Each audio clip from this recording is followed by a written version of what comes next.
This drill is to work on deep dermal techniques. So this is how it goes. You're gonna retract the hair tie backwards, and you're gonna go behind the hair tie and kind of drive the needle right underneath the fold there. You're gonna reload. You're gonna grab your tail here and move it down. Okay, this is important because whenever I do this technique again, I'm gonna go ahead and grab the dermis, okay, so to speak.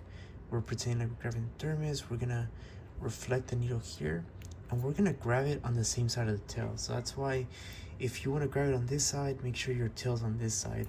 Otherwise, what you could do in this step is move the tail away from you.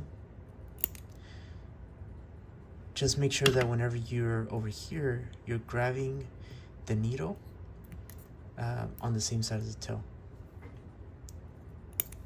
So those are two ways of kind of doing the technique, but you're just gonna be repeating this movement over and over until it feels very fluid and comfortable.